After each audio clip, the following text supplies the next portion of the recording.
Every time I use this motorcycle jack, I'm reminded of the time that my wife got her car hung up on it.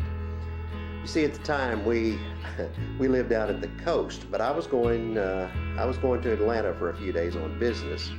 So I put the motorcycle up on the jack and removed both wheels to take with me to Atlanta to have some new tires installed. So there I am. I'm out to dinner with my colleagues in Atlanta, and the phone rings, and it's my wife's sister on the phone, and she tells me there might be a problem with my motorcycle. Well, you can imagine what's going through my mind at that point. But anyway, she says what happened was they had been out shopping, and upon their return, they pulled into the garage, and my wife bumped my motorcycle.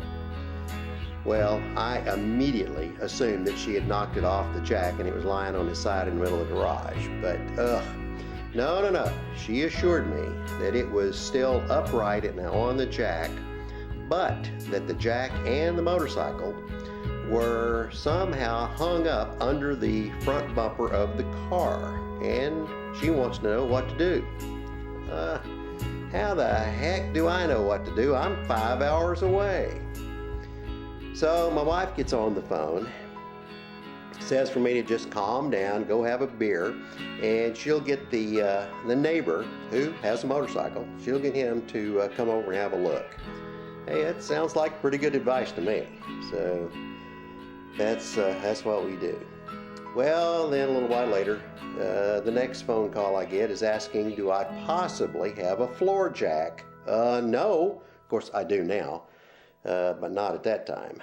So there you go. Time for another beer. So a little later on, I get another call, and it's all good. The neighbor was able to jack up the car enough to free the motorcycle and the jack from underneath that big piece of plastic that they seem to put on all cars these days. Anyway, time for another beer.